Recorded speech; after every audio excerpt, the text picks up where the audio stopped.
Good evening. Tonight I wanted to talk a little bit about the fuel distributor. And as you can see, I got myself a very nice unit for $125 of eBay. And the eBay seller, which was a salvage yard, marked it. So if you return your bad one, they would know that's not the one they had sent out, in the case that you claim it, because they have a 30-day money back guarantee. It was listed for $175. I sent him an offer for $125, and he took it. And here you can see, this is the main thing. This is what we want to see. I will get to this here in a little bit. There's a couple other parts I wanted to talk about real quick, but this is what you want to see on your fuel distributor. This is how smooth this has to work. So this thing is in an excellent shape. I will get to this here in a minute. Now, as you know, I had the issue now that I have 3 ACC units with 3 non-functioning potentiometers. So I went on eBay and I got lucky. I got a new old stock unit, which I put already in my car, so you won't be able to see it tonight here. Let me see. Once I get oil on my fingers, you can no longer zoom. Here we go, we can zoom a little bit. This unit was manufactured on September 12th, 2002. And the company which sold me this was in upstate New York, in the Bronx actually.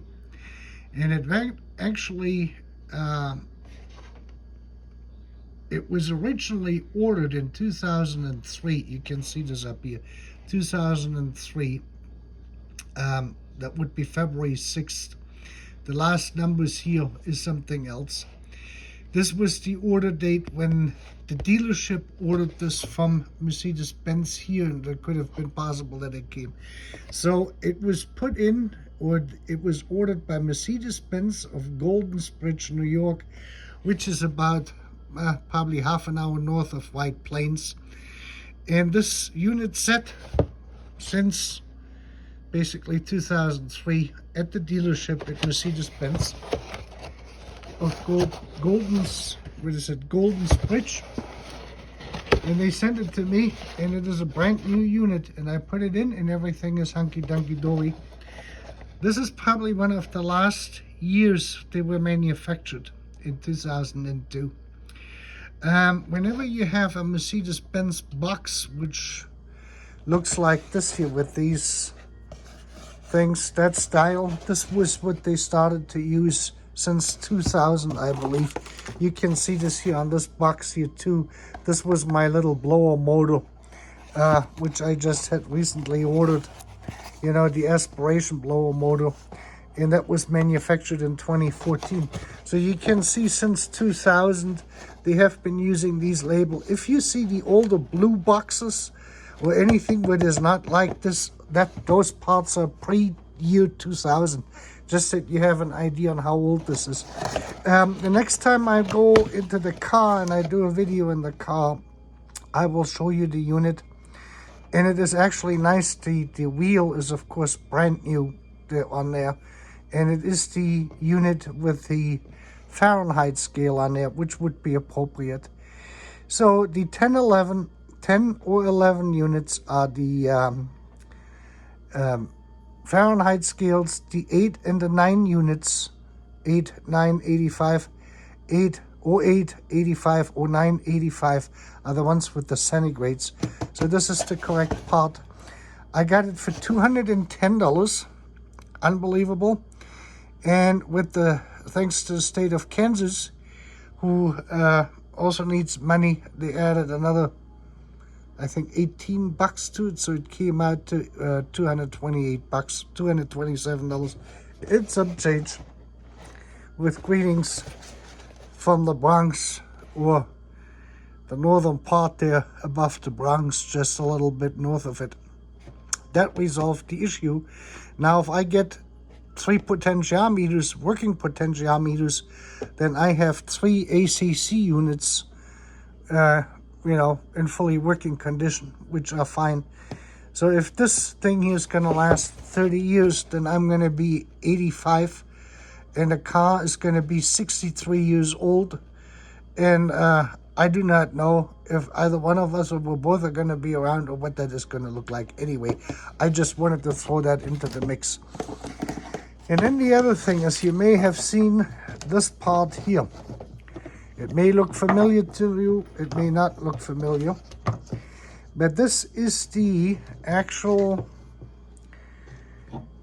seal which goes onto the back plastic piece which sits on your lower part of the windshield, and it just clamps on there, and the rainwater can then flow off into the plastic tray and go to the left and the right side.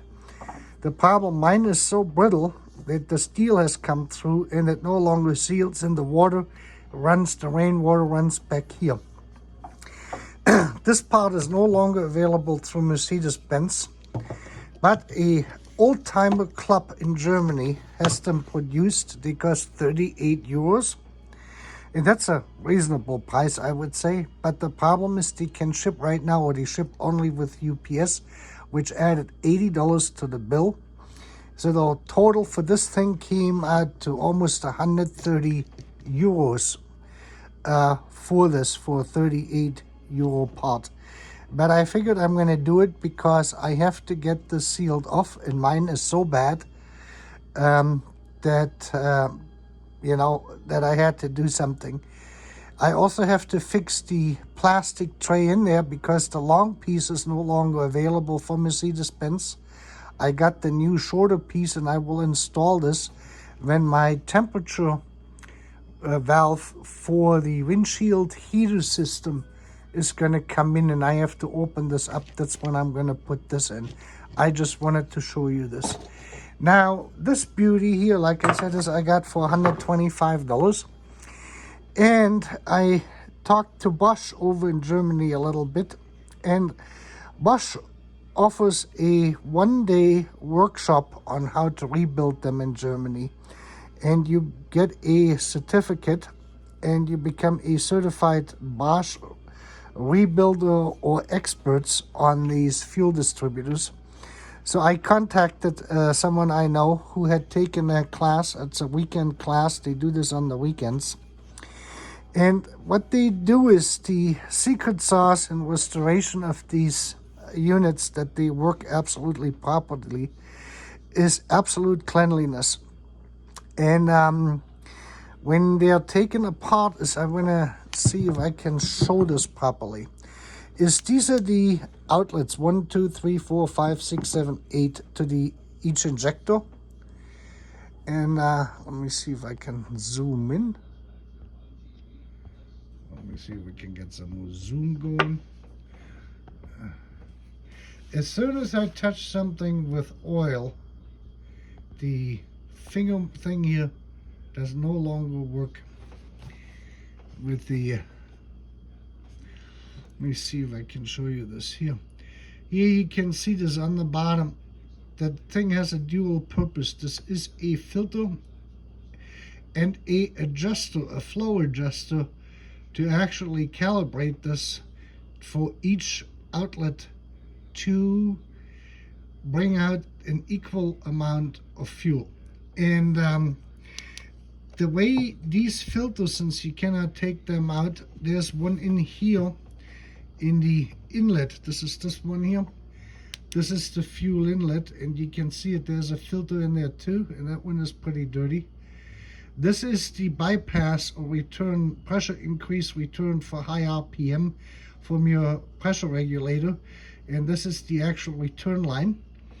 And this here is the port to hook up the measurement, the switch over hose for your pressure tester between the upper port and the lower port. And this way you can see your system pressure and your operating pressure, the two different pressure differentials. Now this here came off a 560 SEL. I do not know how many miles the car actually had, the donor car. But this unit does not have the Mercedes-Benz number on there, and it was not rebuilt, which means it is an original second or Bosch replacement. And we can see the number, and I got my book here. In our book, that's where these table books come in really handy. We have to look here under the engine. We have a 117,968, and we needed an 016. No, this is Japan. We have the 117,965, sorry, USA. And we needed a 0438101018. If this is a Mercedes-Benz one, it will also have the Mercedes-Benz number on here. But in this case, we have only the Bosch sticker on there, which is the same. And I don't know if we can read this or not. Yeah, it's a 101018. So we have the correct one. I do not know exactly what the difference is between a 17 and an 18. I couldn't tell you that. But the book tells us both are acceptable for this. And since the plunger works as smooth as a baby's ass, we can use it. And the whole secret sauce in cleaning these here properly, getting them properly restored, is they have to be worked through an acid bath. And from my recollection, I think I mentioned this in the other video where I shared my time at Mercedes-Benz's, that Mercedes-Benz works heavily with citric acid, whether it is in washing out the engine cooling system every 3 years with a 10% solution, or with other solution, or with other percentage range for these here. They have all one thing in common, is the citric acid has to be hot. So you have to be close to a boiling temperature for the citric acid to work properly. And citric acid will not damage aluminum, and it will remove any rust and virtually every dirt. The pH required to clean these here is 2 to 2.5. That is the acidity you actually need to clean them. And the citric acid has to be dissolved in, or the mixture has to be created with distilled water, which has no impurities, with the least amount of impurities. So the filters in here, which also serve as a pressure regulator or fuel amount regulators, clean out properly the citric acid. They will then be cleaned, as I have done in my other videos. That is a very common process we use in Germany, with isopropyl, 99.98% or higher, the highest amount of alcohol, because that will dissolve and you flush this out basically with it, and the alcohol residue will completely evaporate even when you just put a little bit of air movement over it, and it will leave no residue, and it will get rid of the acid. It will neutralize it back and flush it out. And then this unit is actually ready to be rebuilt. Now, when Bosch rebuilds them, and this is why that is so expensive, is the units are going to be installed after they have been rebuilt in a system, in a test unit. And what they're doing is they're hooking up the fuel inline at 7 bar return, and then they basically have the fuel pressure regulator, hooked up with 2 ports on it for the fuel coming in and out, and they use the highest grade available. They put an EHA valve on here, which is not hooked up, only connected, basically non-connected, and that means it is fully open. And you're gonna have the highest or the richest setting in this, and they poured off the cold start injector, so there's nothing coming out here. This port will always have fuel as soon as there's fuel coming in through the main entry for supply. If you want to flush a distributor, say like the car has sat for a long time, the best port to use to flush the whole system out is this port here for the fuel injector. If you just make a hose on it and then a connection, you know, to a gas tank, to, you know, somewhere where you can collect it, and because that fuel is going to be pretty nasty. These units do not like injector cleaners, and they don't like sea foam or any of that stuff, because that was just not made for this. The standard procedure, again, is citric acid. I believe it is a 15% mixture, but I will rebuild this unit correctly, and I will show the actual making of the acid bath and then the cleaning with the isopropyl when we do this.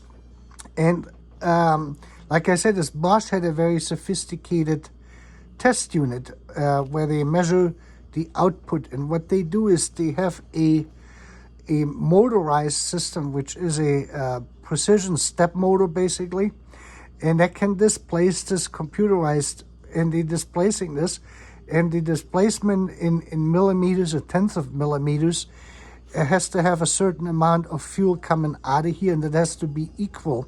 When they make this, the equality is 0.1% when Bosch does it. When you do this by hand, you're lucky if you come close to 10%, and that's why they were so expensive. I cannot remember offhand right now if those are the adjusters for the fuel and those were only the filters, or if the filters also had an adjusting function. I have to double check this. I'm not 100% certain. These here have a particular function, and of course these here, they hold the two halves together here. And then basically the system sits in the test unit here with that motor pushing that pin up, precision controlled. And then they have a hookup here for each port. And like I said, this is closed off. And then the computerized system starts, and it will push this, and it will measure through a sensor. They collect the fuel back and feeding this back into the system here. And they will test simultaneously all 8 ports, and they can immediately then see what the difference is. And if I'm not fully mistaken, then these are actually the adjusters, not these here. These are just the filters, but I think they cannot be replaced if I'm not mistaken. And they're actually mounting it this way so that the pin actually comes down. And then they can see this, the hoses hook up here on the bottom. This sits in a fixture fixed in. They calibrate the 0 position here. And then they measure this, and then they can adjust this, and they can see this on the computer screen, what the throughput is. And they can actually adjust this. And they do this almost in a clean room type of environment, that every port is within 0.1% of the other one. So with minimal tolerances, so you have an absolute correct fuel flow. And that takes quite some experience. And the secret sauce to get there is that this pin here, the plunger, has to be driven with a high precision step motor, micro step motor. And this way they can exactly dial in the flow rate they need. And this way they can then adjust it to the flow rate of what you actually need, depending on the piston position. And of course, to do that at home is going to be somewhat difficult. So if you buy a rebuild unit, if you get one which is in 1 to 2%, it's going to be really good. This is probably what I got at the moment from the fellow who did this down in Florida. He did an excellent job with the technical means he has. But of course it pales in comparison to when Bosch does it. So this was a second fuel distributor which was put into that 560 SEL. They had taken out the original one. And it is difficult to say, but I believe this could be the year, which was 2003 when this was done. And that means these fuel distributors last forever, basically. What deteriorates in here is not deteriorate, but clogs up, is the little filters. In the ethanol, especially when the car sets even for 1 to 2 weeks, the ethanol will start clogging up the filters because they're so fine. That is a microfiber mesh which is in there. And the only way you can clean that mesh out is with citric acid. The only acid you can use in this here safely. If you use sulfuric acid or anything else, it will destroy the aluminum. So it has to be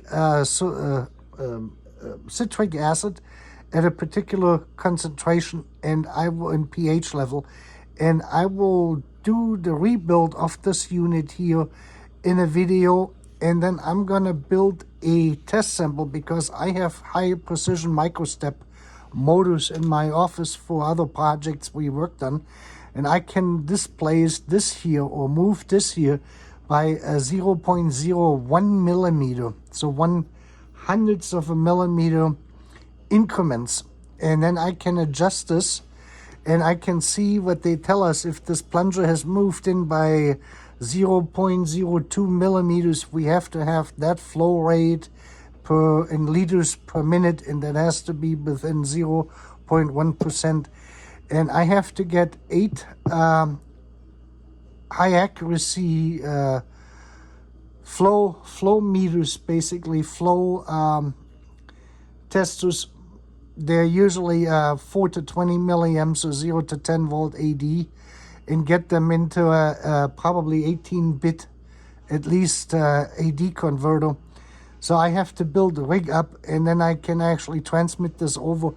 And it is at those particular high resolutions with the analog to digital converters from these sensors, and then they have just a hose. The sensor measures the flow rate, and then the output is collected in a tank, basically, and the tank feeds the pump system. You can use 2 fuel pumps, fuel filter.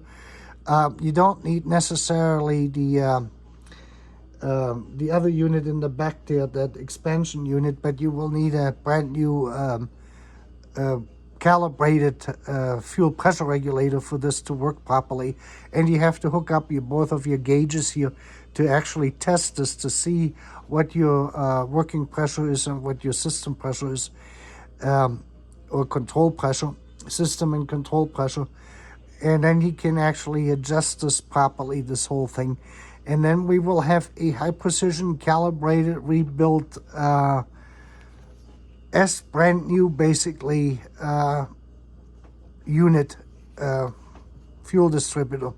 But that's basically how it works. If you buy one off eBay, the first thing to look at is the nut here, and then the plunger. The plunger has to move in evenly when you push it down. It has to come back up really quick. See this? From any position, there can be no resistance in there. This is how nice this has to move. Let me see if we can zoom this in. This is something you want to check. Also, if you fix your car, if you're working on your car, then you want this at least. This is the action you need. And that means the spring and everything else is good. This unit is probably in a still pretty good shape, but I can see here, when I look in here, we can see this when these filter, when you have a blackish color in there or a grayish color, that means usually there's residue in there, and this blackish stuff is ethanol, or the ethanol residue. This is why these systems should not be run, especially this part here is in the injectors, on ethanol fuel. You want ethanol-free fuel for those cars. It is really going to pay off. The life expectancy, as I mentioned earlier before, for the main gasket, this here, in here, and in the other parts which are in there, is somewhere between 10 to 15 years, and that depends on the ambient temperature and how the car is stored. They will last longer when the car is garaged in a mostly dark environment and humidity or climate control. That's the optimum. Non-ethanol fuel will help you with the filters in here, with these micro filters, micro wire mesh filters, I think that's what they call them. If the car's outside and ethanol fuel in it, the grade of whether it's 87, 91, or 89 really doesn't make any difference. That is the American octanes. That corresponds to the higher octane numbers in Europe, because we're using a different formula to come out to them. 91 octane US is 95 or 96 octane in Europe. You have to add from US fuel 5 or 6 octane to get the European octane numbers out of it. Yeah, and that's pretty much it. So this will be a project. This will not be anytime soon, because I'm kind of out of time. My car is pretty much fixed up, so I don't need it immediately. The fuel distributor I have in there, like I said, was a rebuild unit from the fellow down in Florida on eBay. He sells them for about $500. And like I said, he did an outstanding job on that unit. But this is a unit I bought, which I want. I have, like I said, I've bought several items for the car, because the time has come where it's going to be more and more difficult to find parts, whether it is the ACC units, this thing here, or any other part. If it is electric, plastic, or rubber, it's going to, or these kind of Bosch specialty parts, it's going to be more and more difficult. The good thing is that this can be fully rebuilt and restored if we know how, and I will put a video together to do this properly for those people who have the nerves and the ability to work with this. Oh, Bosch did not use ultrasonic cleaners. All they do is they put that in boiling acid, in that boiling citric acid, basically in a suitable container, and that is just agitated with air, basically air bubbles, and that gives enough flow through the whole system. So we don't even need an ultrasonic cleaner for that. And with that, you have a great evening.